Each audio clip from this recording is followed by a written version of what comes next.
내일부터 고난주간이 시작됩니다. 고난주간은 예수님께서 예루살렘에서 고난을 받으신 그 한 주간 동안 그 고난을 깊이 우리도 묵상하면서 그 고난에 동참하는 주간입니다. 우리 교회도 이번 고난주간을 주보에 나온 대로 특별 새벽기도회 그리고 십자가 순환 감사 예배를 통해서 주님의 고난을 묵상하는 주간을 갖게 될 것입니다. 그 주간이 시작되는 첫째 날을 종려주일이라고 합니다. 종려주일은 주께서 예루살렘에 입성하실 때에 사람들이 종려나무 가지를 들고 환영했던 것에서 유래됩니다.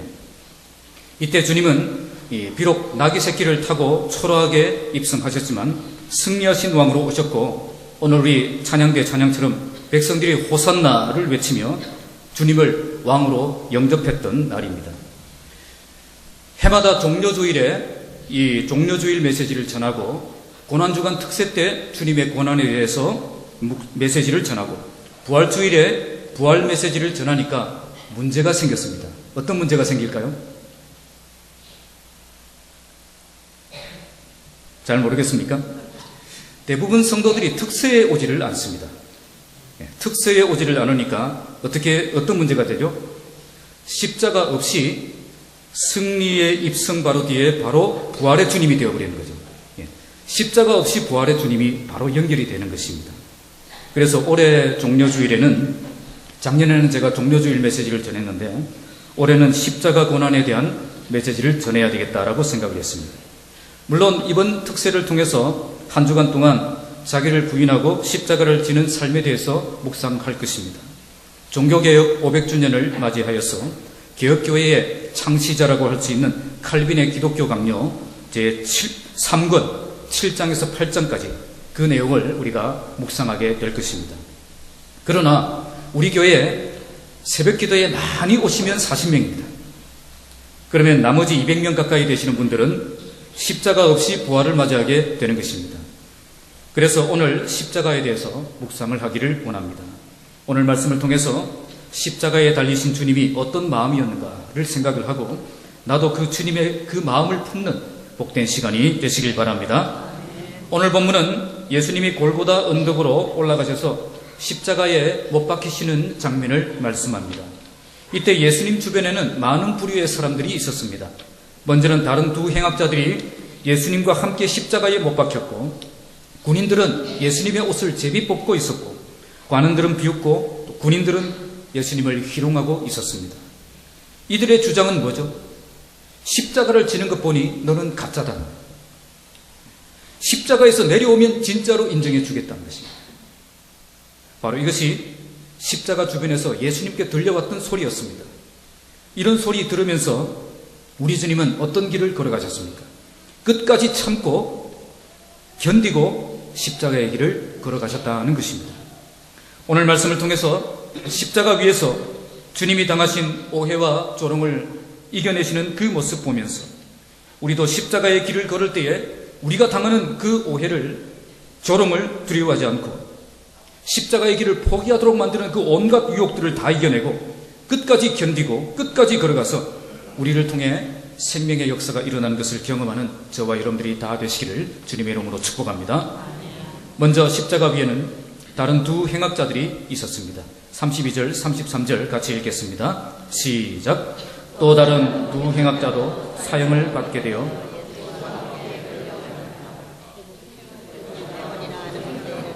거기서 예수를 십자가에 못 박고, 두 행악자도 그렇게 하니 하나는 우편에 하나는 좌편에 있더라.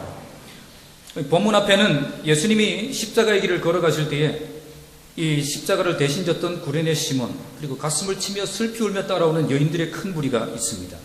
오늘 본문에는 다른 사람들이 또 나오는데 그들은 다른 두 행악자라고 표현하고 있습니다. 이 행악자라는 말은 나쁜 일을 행한 사람이라는 뜻인데요, 이들도 함께 사형을 받게 되어 예수가 함께 끌려갔다라고 말씀합니다. 여기 해골의 곳, 해골이라는 곳은 아람어로 골고다라는 곳입니다. 언덕 밑에서 보면 이 해골처럼 생겼다라고 해서 이제 붙여진 이름입니다. 여기서 다른 두 행악자와 함께 십자가에 못 박혔는데 예수님을 가운데 세우고 다른 두 행악자를 좌우에 세웠습니다. 이 장소는 예루살렘 어디서나 잘 보이는 그런 장소였습니다.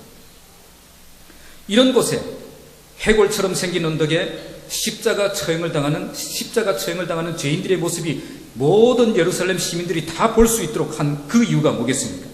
이런 끔찍한 모습, 이런 참담한 모습을 보면서 아무도 감히 로마에 도전할 수 없도록 그렇게 하기 위해서 그때 그렇게 했다고 합니다. 여기에 두 행악자가 왜 등장하고 있겠습니까? 왜 하필 행악자들이 예수님이 못 박히시는 바로 그날에 예수님과 함께 처형을 당하게 되었겠습니까? 이들에 대해 다른 복음서에서는 이 바라바처럼 로마에 대항하여 조국의 독립을 위해 싸웠던 그런 열심당원으로 표현하고 있는데요. 그런데 오늘 누가복음에는 이들을 행악자로만 표현하고 있습니다. 그러니까 단어 자체가 다른 단어를 쓰고 있는 겁니다. 누가는 왜 이들을 나쁜 일을 행한 그런 행악자라고 표현하고 있겠습니까?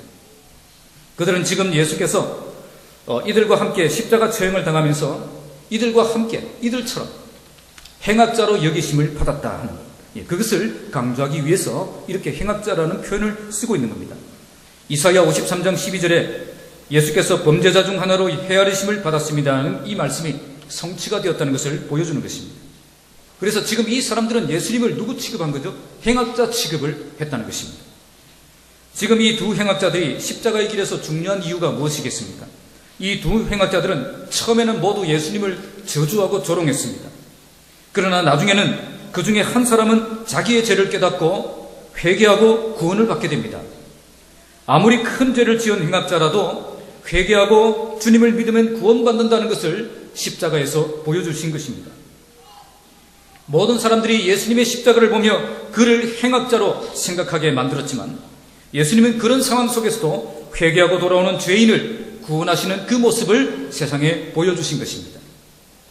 십자가의 길을 걸을 때에 많은 오해를 받게 되지만 그 길을 묵묵히 걸어갈 때에 죄인이 회개하고 돌아오는 생명의 역사가 일어난다는 것을 보여주신 것입니다. 우리에게 왜 십자가의 길을 걸으라고 말씀하셨겠습니까? 우리가 십자가의 길을 걸어가면 세상으로부터 많은 모욕과 오해와 조롱을 멸시를 받을 수 있습니다. 그러나 그런 길이라도 우리가 끝까지 걸어가면 우리를 통해 죄인들이 회개하고 돌아오는 역사가 일어난다는 것입니다. 십자가의 길에 생명이 있음을 보여주신 것입니다. 그래서 십자가의 길을 걸으면서 받는 오해를 두려워하지 마시기 바랍니다. 우리 주님도 행악자라는 그 오해를 받으셨습니다. 하지만 이런 삶을 통해 다른 행악자들을 구원하는 역사도 함께 일어났습니다. 오늘 우리도 오해와 멸시를 참으며 끝까지 이 길을 걸어가면 우리를 통해서도 생명의 역사가 일어날 줄로 믿습니다. 십자가의 길을 걸으면서 받는 오해를 두려워하지 말고 끝까지 이 길을 걸어가면 우리를 통해 생명의 역사가 일어나는 것을 경험하는 여러분들의 삶이 다 되시기를 주님의 이름으로 축복합니다. 두 번째는 예수님의 기도가 나옵니다. 34절 함께 읽겠습니다. 이에 예수께서 이르시되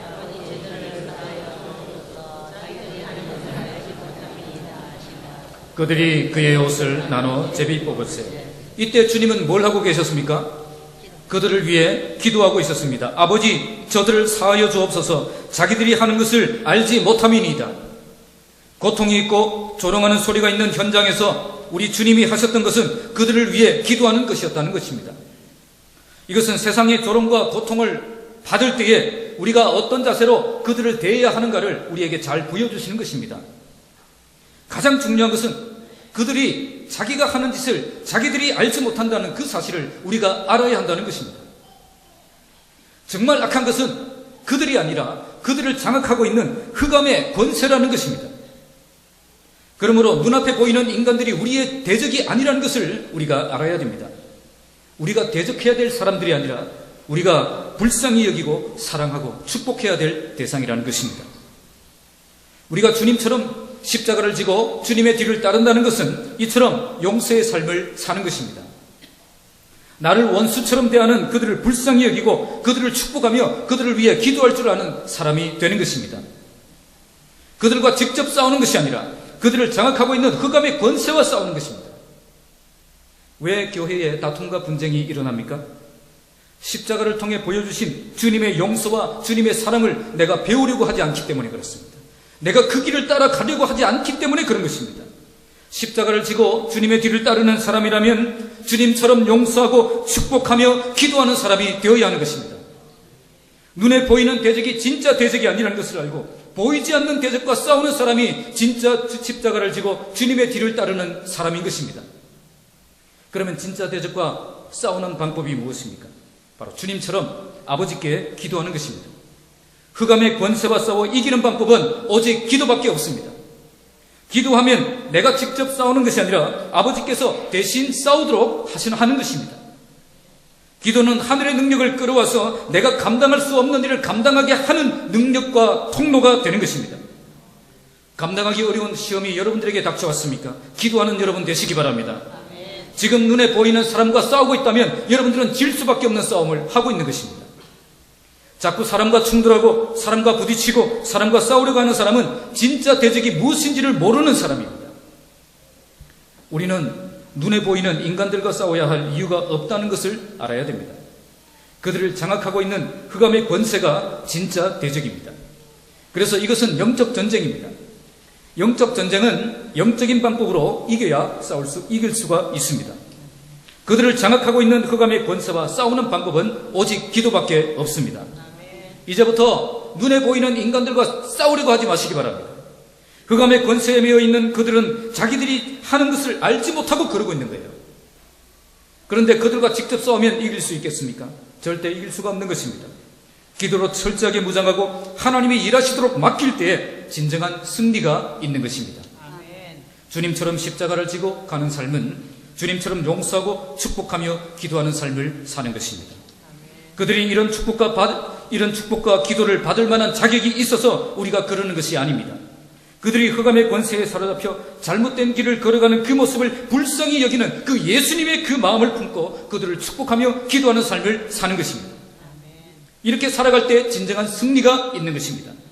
이렇게 살아가면 손해를 보는 것 같고 내가 지는 것처럼 보여도 여기에 승리를 주시는 그 하나님의 축복이 함께한다는 그 사실을 믿으시기 바랍니다.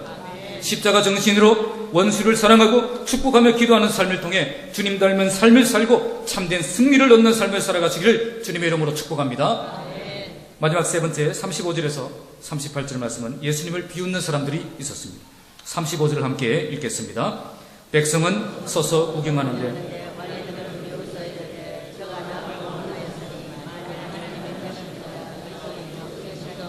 자신도 구원할지어다 하고, 예수님이 이처럼 원수를 향해 기도하고 있을 때에 그들은 무엇을 하고 있습니까? 34절 끝에 보시면 군병들은 그의 옷을 나눠 제비 뽑고 있었습니다. 당시 십자가 처형은 죄수의 옷을 벗긴 후에 집행이 되었는데 그 죄수의 옷을 사형 집행자들이 이렇게 찢어서 나눠 갖는 것은 그때 당시의 풍습이었다고 합니다. 이때 백성들은 그것을 서서 구경하고 있었습니다. 그런데 관리들은 어떻게 하고 있었습니까? 예수님을 향해 비웃고 있었습니다. 백성들이 주님의 십자가를 방관자의 입장에서 태연하게 구경하고 있는 모습과 관리들이 예수님을 적극적으로 조롱하는 그 모습을 대조해서 보여주고 있는 것입니다. 그들이 무엇이라고 비웃고 있었습니까? 저가 남을 구원하였으니 만일 하나님이 택하신 자 그리스도이면 자신도 구원할지어다. 지금 이들이 생각하는 그리스도는 어떤 그리스도입니까? 남을 고쳐주고 남을 살려주고 남을 구원할 수 있을 뿐 아니라 자기도 구원하고 자기도 살아나고 자기도 벗어날 수 있는 그 사람이 그리스도라는 거예요. 정말 하나님이 택하신 그리스도가 맞다면 십자가에서 내려올 수 있어야 된다는 겁니다. 십자가에서 나약하게 죽어가는 그리스도는 진짜 그리스도가 아니라는 거예요. 십자가 지고 가는 그리스도는 나에게 필요 없다는 겁니다. 십자가에서 내려오는 대단한 능력 가진 그 사람이 진짜 그리스도로 인정해 주겠다는 것입니다. 지금 이들이 왜 이렇게 생각하고 있겠습니까? 이들은 성경을 제대로 알지 못했기 때문에 이렇게 생각하고 있는 것입니다. 구약 성경에서 분명히 고난받는 메시아가 진짜 메시아라는 사실을 끊임없이 말씀했습니다. 하지만 그들은 고난받는 메시아를 직접 눈으로 보면서도 진짜 메시아가 아니다, 그렇게 조롱하고 있었다는 겁니다. 왜 이렇게 되었겠습니까? 그것은 자기가 생각하는 메시아와 성경이 말씀하시는 그 메시아가 다르기 때문입니다. 성경이 말씀하시는 그 메시아는 나약하게 보이고 자기가 생각하는 메시아가 대단하게 보이는 겁니다. 대단한 능력으로 십자가에서 내려올 수 있는 그 메시아가 아니라면 내게 필요 없는 메시아라는 것입니다. 이게 소위 하나님의 백성, 이스라엘 백성들의 공동체의 관리들의 생각이었습니다. 그들은 하나님의 백성이었음에도 불구하고 하나님이 진정으로 약속하신 그 메시아가 누구인지를 모르고 있었고 또 자기가 생각하는 그 메시아에 사로잡혀서 진짜 메시아를 비웃고 진짜 메시아를 조롱하고 진짜 메시아를 죽이려고 달려드는 그런 사람이 되었다는 것입니다. 내가 생각하는 하나님과 성경에서 말씀하시는 하나님이 다르면 사람이 이렇게 변합니다. 내가 생각하는 대로 도와주지 않는 그 하나님, 나에게 필요 없는 하나님이 되는 것입니다. 내가 원하는 대로 응답해주지 않는 하나님이라면 그런 하나님은 믿지 않겠다는 겁니다. 내가 원하는 대로 해주는 그 하나님이 진짜 하나님이라는 거예요. 이런 사람들이 주로 잘하는 것이 뭔지 아세요? 가짜 하나님을 만드는 것입니다. 진짜 하나님은 믿고 싶지도 않고 믿으려고 하지도 않습니다. 그래서 가짜 하나님을 만들어서 그것을 믿으려고 하는 겁니다. 내가 원하는 대로 해주는 하나님, 나를 대단하게 만들어주시는 하나님, 그런 하나님 내가 만들어서 내가 숭배하는 것입니다. 교회도 그런 교회를 찾아갑니다. 그런 교회 가면 사람들이 바글바글거립니다. 십자가에서 나약하게 죽은 예수 전하면 싫어하고 십자가에서 내려오는 예수 전하면 좋아합니다. 십자가 지고 죽는 길 전하고 그 길을 걸어가라고 하면 죽으라고 싫어하고 십자가에 내려와서 대단한 능력 보이면서 사람들에게 인기 보이는 그 길을 걸어가라고 하면 좋아한다는 겁니다. 이런 사람들이 예수님 시대에도 있었고 지금 이 시대에도 있습니다. 진짜 예수 보니까 믿고 싶지도 않는 것이고요. 그래서 가짜 예수 만들어서 믿고 싶은 겁니다. 여러분들은 진짜 예수를 믿고 있습니까? 갑자기 자신이 없어졌어요. 가짜 예수 믿고 있지는 않습니까? 성경이 말씀하시는 예수가 아니라면 우리는 가짜 예수를 믿고 있는 것입니다. 지금도 세상은 진짜 예수 전하면 싫어합니다. 그러나 가짜 예수 전하면 너무 좋아합니다. 십자가에서 내려오는 능력 보여주면 얼마나 열광을 하는지 모릅니다. 이게 바로 내가 찾던 예수라고. 열광을 하면서 그렇게 따라가는 겁니다. 그러나 우리가 알아야 할 것은 그것은 성경이 말씀하시는 예수가 아니라는 것입니다. 그때 그 사람들은 성경을 제대로 알지 못했기 때문에 진짜 예수 버리고 가짜 예수를 원했습니다. 오늘도 우리가 성경을 제대로 알지 못하면 이런 사람이 될 수밖에 없습니다. 성경을 통해 바른 예수를 배우고 알고 그래서 바른 예수를 믿을 때 참된 구원이 있고 참된 생명이 있습니다. 36절에서 38절 같이 쭉 읽겠습니다. 시작. 군인들도 희롱하면서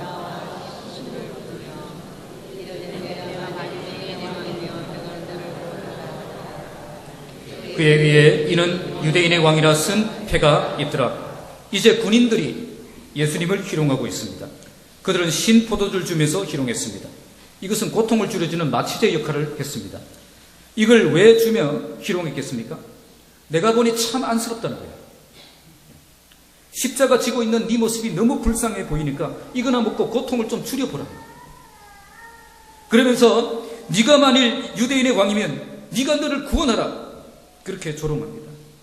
게다가 그의 머리 위에는 이는 유대인의 왕이라 쓴 패가 있었다. 이렇게 비참하게 죽어가면서도 유대인의 왕이라고 꼴값을 떨고 있느냐 하는 거죠. 조금이나마 남아있는 그 자존심마저도 이렇게 완전히 뭉개버리고 짓누르고 있었다는 것입니다. 여기서 십자가를 지는 예수님을 바라보는 세상의 관점을 볼 수가 있습니다. 세상은 절대 십자가에서 나약하게 죽는 예수님을 좋아하지 않습니다. 세상은 십자가에서 내려오는 예수를 좋아합니다. 십자가를 지고 있는 한 세상으로부터 절대 좋은 평가를 받을 수가 없다는 겁니다.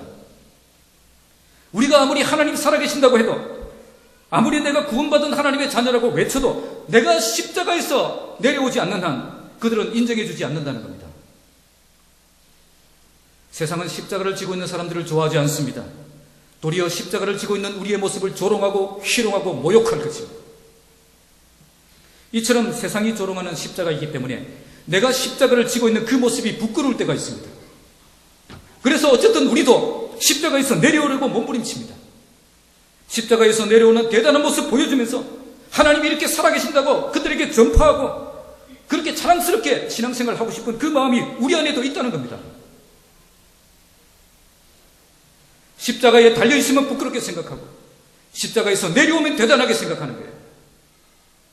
우리가 이렇게 생각하는 이유가 어디에 있습니까? 세상의 평가를 더 중요하게 생각하기 때문에 그런 것입니다. 만약 우리가 지금 세상 사람들로부터 좋은 평가를 받고 있다면 그것은 단 한 가지입니다. 내가 십자가를 지고 있지 않다는 것입니다. 우리가 십자가를 지고 있다면 세상은 당연히 우리를 멸시하고 조롱하게 되어 있습니다. 그러니까 믿는다고 하는 사람들도 십자가에서 내려오는 예수가 진짜 예수라고 생각하고 있었고, 믿지 않는 불신자들도 십자가에서 내려오면 인정해 주겠다고 빈정거리고 있었습니다. 바로 이것이 지금 십자가에 달려 고통당하고 있었던 예수님 주변에 있었던 사람들이었습니다. 이때 이들의 마음을 확 사로잡을 수 있는 방법이 뭘까요? 그것은 예수님이 그냥 당당하게 십자가에서 내려오시면 되는 거예요. 손에 박혀있던 못 확 뽑아버리고, 발에 박혀있던 못을 그냥 저절로 훅 뽑히게 만들고요. 십자가에서 내려와서 대적들 심판하고 하나님의 능력을 보이고 천둥벼락이 떨어지게 만들고, 그러면 세상이 꼼짝 못하고 주님 앞에 벌벌 떨면서 엎드리지 않겠습니까? 우리 주님이 얼마나 그러고 싶었겠어요. 하지만 그렇게 하지 않았습니다. 그들이 끝까지 주님의 자존심 건드리고 십자가를 포기하도록 그렇게 만들려고 했지만 우리 주님은 끝까지 십자가를 포기하지 않으시고 그 자리를 지켜내셨다는 것입니다. 왜 이렇게 하셨겠습니까? 바로 이것이 진짜 예수님이 가야 할 길이었기 때문에 그런 것입니다. 만약 주님이 끝까지 십자가의 길을 지키지 못했다면 십자가의 길은 헛된 길이 되고 말았을 것입니다. 오늘 말씀은 우리가 주의 사명 감당할 때 마지막까지 이겨내야 될 그 시험이 바로 자존심의 문제라는 것을 잘 보여줍니다. 잘 참고 감당하다가도 이 자존심의 문제에 걸려가지고 십자가 포기하고 내려오는 경우가 많다는 것입니다. 마귀가 끊임없이 마지막까지 집요하게 공격하는 것, 그것이 바로 자존심입니다. 예수님의 자존심을 이렇게 공격하고 있었습니다. 세상과 마귀는 절대 우리를 배려해 주지 않습니다. 우리가 인내를 온전히 이루며 이겨내지 않으면 지는 것입니다. 마지막 순간까지 잘 참고 십자가에서 내려오지 않을 때 진정한 승리가 우리에게 있는 것입니다. 모욕과 조롱이 있어도 끝까지 십자가 붙들고 온전히 사명을 감당하여 최후 승리 얻는 여러분들이 다 되시기를 주님의 이름으로 축복합니다. 아멘. 말씀을 맺겠습니다. 오늘 본문은 십자가 위에서 우리 주님이 얼마나 많은 오해와 조롱과 멸시를 받으셨는가를 잘 보여줍니다. 그러나 주님은 이런 십자가 위에서 정말 보석과 같은 아름다운 하나님의 사람의 모습을 우리에게 보여주셨습니다. 그것은 대적들을 사랑하며 도리어 축복하고 기도하며 끝까지 이 길을 걸어가셨다는 것입니다. 오늘 우리가 이 십자가 정신으로 살아가길 바랍니다. 먼저 십자가를 지면 반드시 오해가 생기고 조롱을 받고 멸시를 당할 수 있다는 것입니다. 그러나 우리도 주님처럼 십자가의 길을 걸으면서 받는 오해를 두려워하지 않고 끝까지 이 길을 걸어가면 우리를 통해 생명의 역사가 일어나는 것을 경험하게 될 것입니다. 둘째로 십자가 정신으로 산다는 것은 눈에 보이는 인간 대적들과 싸우지 않는다는 것입니다. 주님처럼 십자가를 지고 가는 삶은 주님처럼 용서하고 축복하며 기도하는 삶을 사는 것입니다. 비록 그들에게 자격이 없더라도 끝까지 사랑하고 용서하고 축복하며 나아갈 때에 진정한 승리 주시는 그 하나님을 경험하게 되는 것입니다. 셋째로 십자가 주변에는 믿는다고 하는 사람들도 십자가에서 내려오는 예수가 대단하다고 생각하고 믿지 않는 불신자들도 십자가에서 내려오면 믿겠다고 인정해 주겠다고 빈정거리는 그 자리가 바로 십자가를 지고 있는 자리라는 것입니다. 그들은 성경을 제대로 알지 못해 진짜 예수를 버리고 가짜 예수를 따르는 어리석은 모습을 보여주었습니다. 오늘 우리는 어떤 예수를 붙잡고 살아야 되며 어떤 예수 닮은 모습을 세상에 보여주며 살아야 되겠습니까? 십자가 위에서 못을 확 뽑아버리고 세상의 능력 보여주며 세상을 주눅들게 만들면 세상이 변할 것 같습니까? 절대 그런 능력으로 세상이 변하지 않습니다. 그런 모습 보여준다고 그들이 하나님을 인정하며 돌아오지도 않습니다. 조롱과 멸시 속에서도 끝까지 십자가 사랑 보여주며 원수를 사랑하고 내가 죽는 모습 보여줄 때 세상이 변하고 하나님의 나라가 세워지는 것입니다. 지금도 참된 십자가의 길을 포기하도록 만드는 많은 유혹들이 있습니다. 끝까지 잘 참고 모욕과 조롱 이겨내며 사랑의 십자가로 승리하는 저와 여러분들이 되시기 바랍니다. 십자가 위에서 승리하신 주님 바라보며 십자가의 길을 걸으면서 받는 오해를 두려워하지 않고 조롱과 모욕과 멸시를 잘 참고 십자가 정신으로 사람들을 사랑하며 축복하며 끝까지 이 길을 포기하지 않고 걸어가서 참된 승리 주시는 그 하나님을 만나고 경험하는 복된 성도들이 되시기를 주님의 이름으로 축복합니다. 아멘. 기도하겠습니다.